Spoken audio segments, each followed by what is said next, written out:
Welcome to DME Dialogue. DME Dialogue is an interview-based program of DME TV. DME TV is run on YouTube by Delhi Metropolitan Education. And Delhi Metropolitan Education is one of the prestigious institute affiliated to Guru Gobind Singh Indraprastha University. And talking about this particular program, DME Dialogue, this is a program wherein we invite distinguished people from different walks of life to talk to us. And this is a studio-based program. And today we have a very distinguished guest with us, that is Dr. Peeyush Pahade, who is from Pune, who is a very senior academic person and researcher, and who has an expertise in quality education. So he has worked a lot as to how the quality can be improved, the standards can be improved in education. So welcome Professor Pahade to this program. Now to begin with this discussion, this interaction with you, the first thing that I would like to ask, since you have been into teaching for a long time, but then I would like to ask you from where this inspiration come to you that you should join the profession of teaching. If you can tell us something from your this past and how all that happened. Yes, I was fascinated by my father. My father was a teacher. My mother was a teacher. And we had an educational environment in our house. It was a very interesting thing. When my parents got married, my mother had done her matriculation, which was 11th standard then. After 8 years of her marriage, that is after my birth, I am the second son. One fine day, my mother said that I wish to learn. My papa said that if you wish to learn, there is a condition. The condition is that you will never fail. Primarily because the education that was to be taken was an external education. We stayed far away from the city. But then a lot of things came out of whereby... Which city you were there? Nasik. We stayed in Nasik, and my papa was teaching in Bhosla Military School, a very reputed institution in India. Okay. So once that was told, she accepted the challenge. And the learning process began. My papa was MA B.Ed in Sanskrit. So by choice she had to choose Sanskrit. He was her teacher. Keep in mind, taking care of both the children. It was a nuclear family, staying far away from the city, where resources were just very scarce. Taking care of all the household chores that time, without any support system that you had. Then learning, and then he teaching. It was a very rigorous exercise for my mother.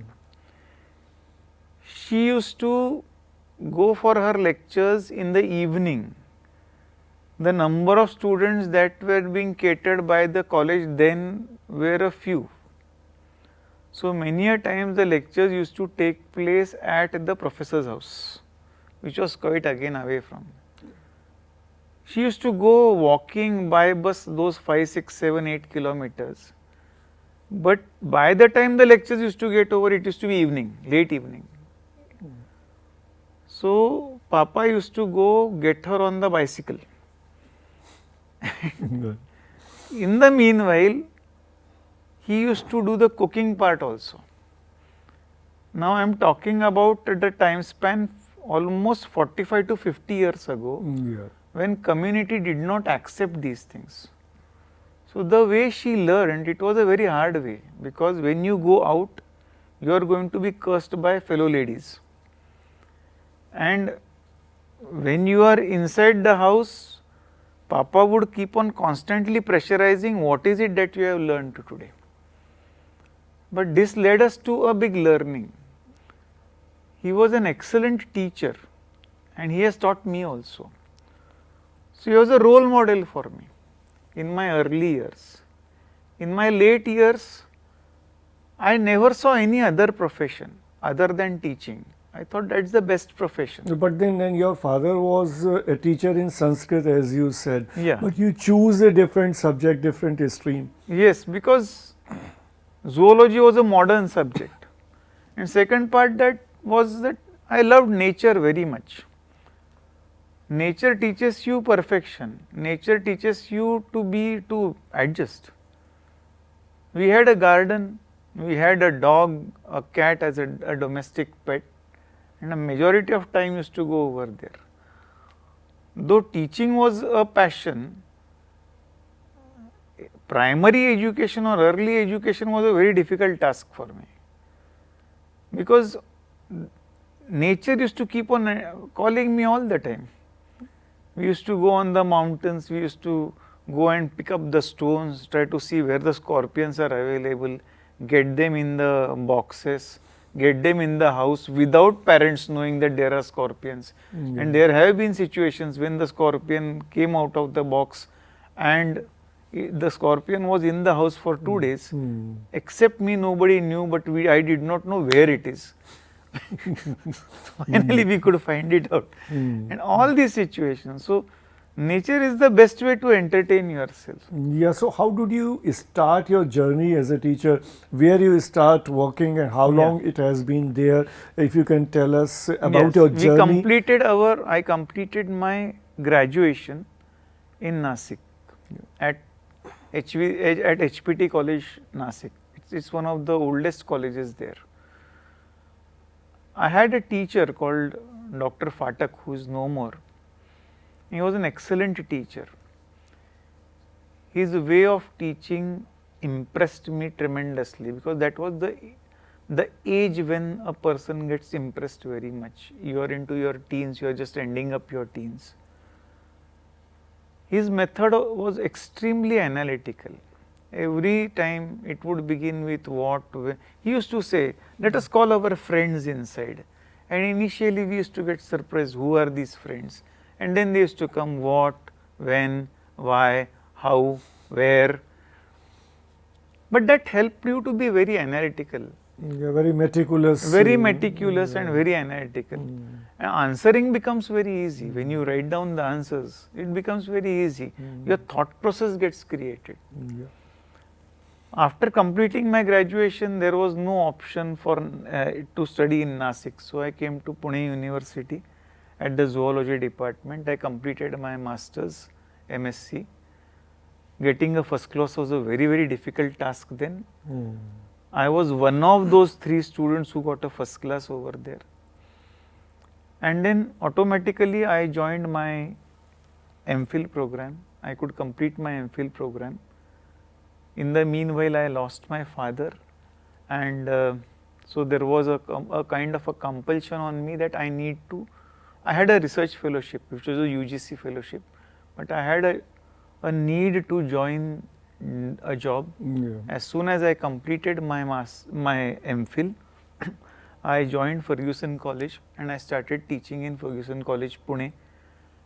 And there I was a teacher, working as an assistant teacher for almost 4 years, from 1989 to 1993. In 1993, a new college came into the nearby vicinities called H.V. Desai College, which needed a zoology teacher. I thought it was a prospect for me because that age also attracts power. So it was to be a head of the department over there. So I chose that particular college and I joined that. It was a very small institution and it's hardly 2 kilometers away from Ferguson College. So I joined that institution and I continued with my teaching profession. What do you like the most in your profession, in the profession of teaching? Students. Students are the best friends. You don't have to do anything. They are absolutely normal. They are the way they are. And that appeals you the most. They are our best guides and our best models, role models to become a good teacher. I'll give you some examples. In my initial years when I was teaching, I used to try to find how students are understanding it. One way is to ask them whether you have understood it. But then they will always say yes, they will not say no. But there was a student, today is the principal of one of the colleges. This guy came from a rural area and he used to have only two expressions on his face. Either he has understood or he has not understood. And the biggest success that I felt was that the day he completed his zoology paper at second year, he came back and he told me, sir, I could attempt this particular question on an animal called herdmania and I could write down how the circulatory system works. To me, in my mind, I said, if this guy can write it, everybody has written it down. So, one thing is that they are very open. And the way you respond to them, the way you react to them, they react with you. They love you immensely. They will wait for you. So, if you look at the education infrastructure in the country or the whole structure, the whole model of education which exists in our country since your school days, since your college days, and if we compare with the present day time, lot of changes have occurred. How can you analyze the changes which have happened overall in the whole spectrum of higher education? We can group it into two areas. Before technology, that is ICT, and after technology. It has drastically changed the attitudes. I always keep on making a mention of something called as library centric learning. In my college days, my teachers never gave me notes. Now, what they used to tell, jotting it down was the only way of understanding. But there was a second aspect that used to come, refer to this book. And we all used to run to the library to get that book. There used to be a mad rush to collect those 4 or 5 books. The number of copies were limited. You get the book, you share the book because you cannot take it home. It's a reference book. Try to get whatever possible you can understand. At times language used to be a problem because the content was normally written by some foreign author and they had their own jargon. Take it down because there was no Xeroxing facility available. You cannot take the book out and the library does not have a Xerox. So write it down, then understand what it possibly means because the next day the teacher is going to ask you some questions on it. And that used to be very humiliating if you cannot answer the questions. Now what has changed is after the technology came pumped in, especially in the last 15 years or so, with Xeroxing becoming very cheap, with mobile phones into the hands of everyone, an unknown threat has come into the minds of the teachers that students now have an access to the content and they may not sit for the lectures. What is the strategy that developed out? The average teacher started giving notes so that student sits in the classroom. Not that it's a successful mechanism, but some of them will sit in the classrooms. And it has led to a big loss to the libraries. The entire structure has changed. We may make a mention saying that the student can learn on his own, but the student still does not know how to find what is the right material. He thinks he has the material. He actually can get the material only in the classroom. But by the notes coming into picture, now he does not sit in for the classrooms. He takes the notes from somebody. It is affecting our learning mechanisms. Furthermore, Corona has come into picture. Yeah, I was about to ask that you divided the whole phase before technology and after technology, but then there is this another aspect to this. Since last year when this Corona has struck, again we have gone to online teaching. So from physical mode to online teaching, how do you analyze this change? This is a big issue, primarily because now you don't have the teacher in front of you.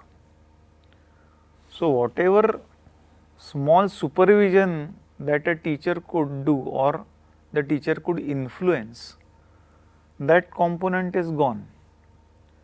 Second part is that we think so that online teaching has given us access to the world. It has given access to the to knowledge. It has not given access to the skills. Especially when we are talking about skills, and those skills which are with respect to your fingers, we are at a big loss. And knowing and performing are two different arts. Maybe with the screen you will be able to do some things, but the finesse comes only when we perform it. You can show that in a chemistry laboratory that when you go for an acid base reaction, the color change takes place in this way. But color change is not the answer in that particular acid base reaction. How much of acid is to be added through the burette is the real answer, or how much of material is to be added, where that last end point is to come.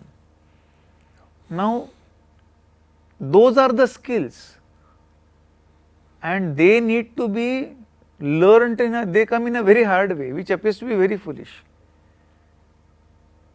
We can always interpret, like this is when we talk of preparation of food, this is the food that is to be made, these are the ingredients, add these, this is how a recipe is prepared. You can show the recipe.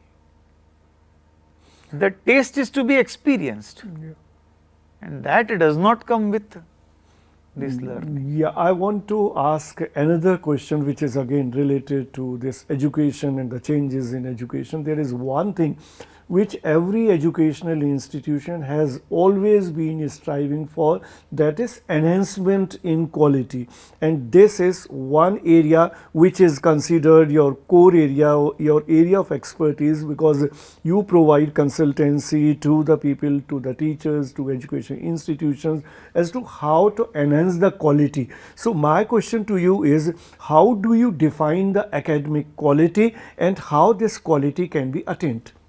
Okay. Yes. When we talk of a quality in an organization, let us say in an educational institution, quality comes in three ways, or rather there are three parts to the concept of quality. The first aspect happens to be quality that comes from the top.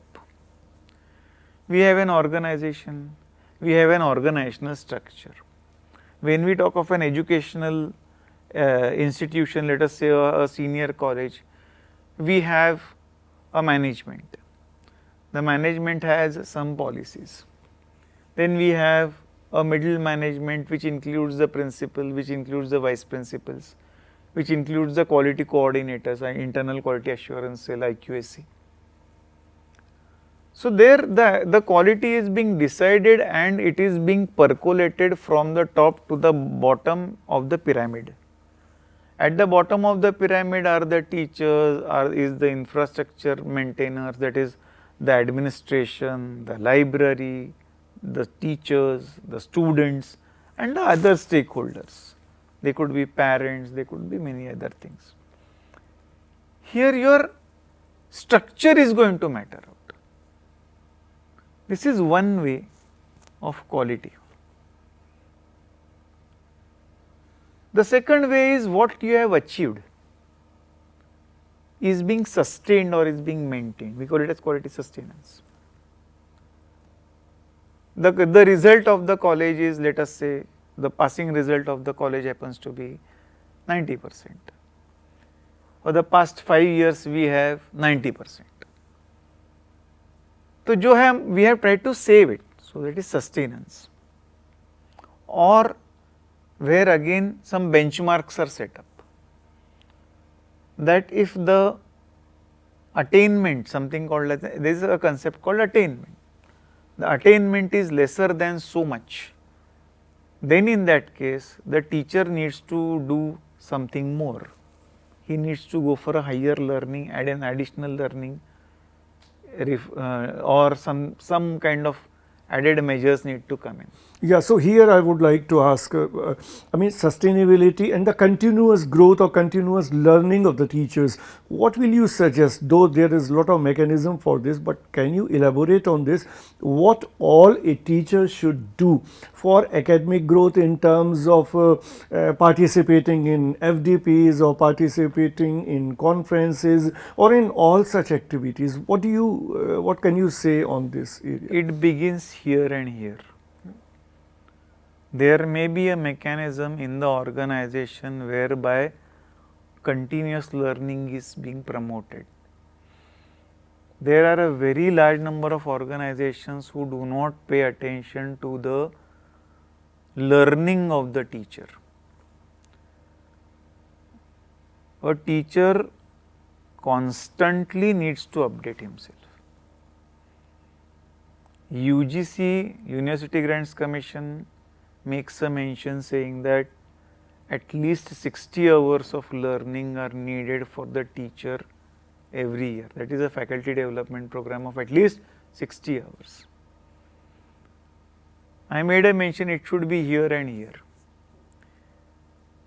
A teacher should always feel tomorrow's lecture should be better than today's. So, it is the inner will of the teacher. If he has lost it, he should not be in the process. He should leave the profession. If this does not entertain him. Now, when we were talking about quality enhancement, that is the next part. If the teacher feels like changing the situation, if the teacher feels like learning, if he feels that I must learn more,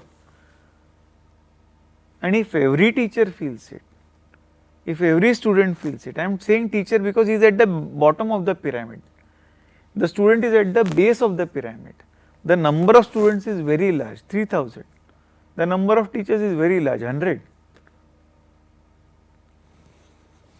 If they are going to improvise on them, then and then the institutional quality is going to increase. Any institution may bring in any kind of policies, implementation is at the bottom. Implementation is at the bottom of the pyramid. If they implement it, then and then quality enhances. So, how do you establish this relationship between the policy, processes, implementation and the final outcome? Okay. When we talk of any apex body, apex body prepares a policy.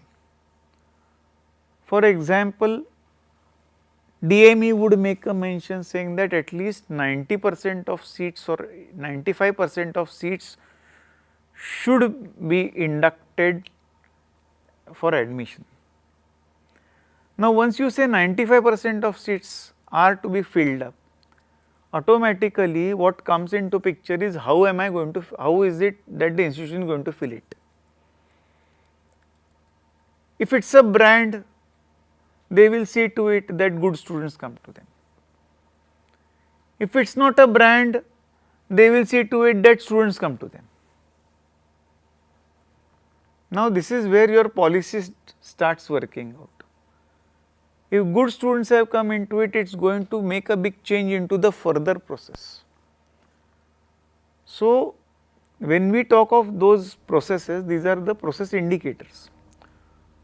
We have something called as an input when we are talking about admission policy. there are some input indicators, they are the students, they are the way we are going to induct in. But then once they have come in, what are you going to do is the process indicator. Right. Once you have those processes, what is going to happen to the students is the output. They have passed, they have got so many percentage of marks. What has happened to these students is the outcome. They have got the good jobs or they have gone for further progression.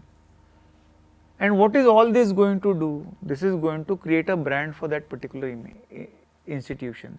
All this becomes a part of the policy.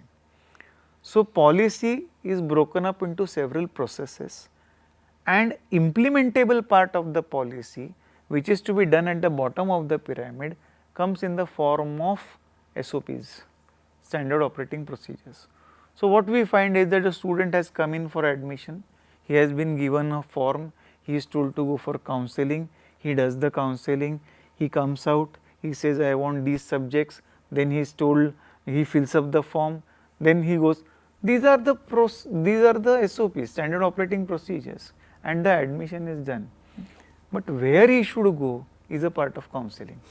How do we decide the academic quality of an educational institution? Are there any parameters or any mechanism, any ratings through which we can determine the academic quality of an educational institution? An academic quality of an educational institution, there are some parameters that are taken into account. One is the external parameters, and second are the internal parameters, which are more important. External parameters can be like, there is an agency, accrediting agency called NAC, it is going to come and check you. So, I am going to prove myself. We want an A grade. So, we are working, which is a very common approach that I keep on finding amongst the teachers. There is yet another institution which ranks you, NIRF. It is again a national ranking framework that you are able to see. There is a body called as ISHE. It is a survey which gives you how many students have been inducted and what are they doing. That is primarily needed by the government so that government can design its own policies. There is yet another Atal center ranking that you are able to see, which again does some kind of ranking. Organizations go for it so that they are able to place themselves somewhere. But there is a bigger quality that comes in unless it is internal. Unless I have a ability to check myself, nothing comes out. These are the audits. Since you have been associated since long, as far as I know, helping the institutions to raise their academic quality and all. So, can you tell us something about that? All efforts you have been doing in this area, how have you networked the institutions, what kind of consultancy you provide to them? Have you formed some kind of organization to institutionalize this whole consultancy framework so that more and more educational institutions can enhance, can augment their academic quality? Thank you so much. In 2017, NAC came out with some new guidelines. Looking at those guidelines, we thought it is not possible for an organization to comply with these situations. What I came to know was that institutions, we have some 40,000 colleges, another 9,000 universities plus some standalone institutions, making it to some 60,000 plus educational institutions in this very big country. What I thought was, looking at these institutions, was that we are all standing on these independent islands. There are 60,000 institutions present on 60,000 islands in the country. We do not interact, we do not share, we do not talk. There can be two colleges in the same vicinity, they never go to each other. They think we are competing with each other. But what I came to know was, as I keep on interacting with the students, students come with a pre-decision. I want to go to this institution only. Keep aside those 20% of students who are on a fluctuating mode, which depends on their marks and other aspects. 80% of students know where they want to go, they try to go where they wish to go. It would mean that we are not competing with each other. But then, if we are not competing with each other, why is it that we are not sharing? Because we feel we are competing, so we don't share. Because we don't share, we don't grow. If I give what I have, there is a chance that I will get something from the one who has something else. Yeah, definitely. But because I am not going to give anything, I am not going to get anything either. Right. And then I feel he is my competitor because he is not giving me anything. And so, my approaches start confining me into a closed room. A cleidoic system comes into picture, where I don't share, I don't get. And then it becomes such a good habit that what I am doing is fantastic. So, no improvement. Yeah. This is where we came into picture. Yeah, so from where this idea came that you should set up some organization to help the educational institution? Yes, that was the thought that came into our mind, that something needs to be done if we want to crack this something called as NAC. So, we few friends, we were not even friends actually, we were quality coordinators in respective colleges. I had conducted one workshop in my college after 2017 guidelines of NAC, and where I made a mention that not competition but cooperation is the way. That later on became the logo of our organization also. My organization that we have created is IQAC Cluster India. It's a registered body now, but initially we IQAC coordinators and some teachers came together in Pune, and we thought that let us talk something about this NAC. And as we started exploring NAC, we came to know we need to talk more about quality rather than NAC. NAC is just a few, they are just a few guidelines. What happened was, we started with a WhatsApp group, and within a few days, one of my colleague now, Dr. Kangude, he started with that WhatsApp group, and within no days, once they came to know NAC is being discussed out over there, 256 were full. So then over a period of time, we shifted on to a Telegram group, which currently has more than 3000 members pan India. We went in for a training program, and who will give us? An individual teacher has no rating. HRDC Pune helped us like anything. HRDC Pune, a section officer called Dr. Surve, and the director over there, Dr. Sonavane, he said that if you want to do something on NAC, we will help you out. So, we conducted the first training program of 8 days in their campus, and then we went in for training program 1, 2, 3, 4, 5, 6, 7 within 6 months of time, with the help of Mumbai University, with the help of Solapur University, with the help of Pune University, HRDC. We trained 700 IQAC coordinators. They became our speaking mouths. The third part that we did was, we created clusters amongst the colleges. You share research, you share knowledge, you share teachers, you share students, you share your programs, you share your culture, you share your infrastructure if you are close by. You share on payment basis, you share for free, you do bloody anything, share. So, Dr. Pahade, my final question to you will be, I know that you have been working very hard, I have been watching it very closely and all, but then you have worked a lot. what are your plans for the future? What all you feel is left which you need to take? We have just begun, to be very honest. Currently, we are associated with around 1,500 colleges pan India. But our target is 40,000 colleges, 9,000 institutions, and total of 63,000 60 plus thousand institutions in India. We want to create leaders in education.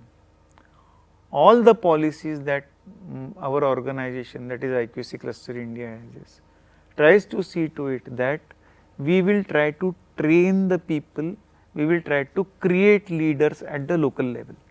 Right. So, Every time somebody need not come to me. yeah. So, Dr. Pahade, it was nice talking to you, and the takeaway for me, and I believe for the audience also, will be that we should believe in sharing, we should believe in cooperation. Because it's always give and take. If I can, as you explained, I can give you something, you will give something else back to me. That is the way forward. That is how we all can grow. Thank you, Dr. Peeyush Pahade. Not competition, but cooperation is the only way. Yes. Thank you, Dr. Peeyush Pahade, to be with us and to participate in this interview. Thank you so much. That was Dr. Peeyush Pahade with us, who is a seasoned teacher, who is an experienced person in the field of education, and through his IQAC Cluster India, he has been contributing a lot as far as networking of the institutions all over the country is concerned, and bringing all those institutions together, helping them in enhancing their academic quality. So that is all in this edition of DME Dialogue. Keep watching DME TV.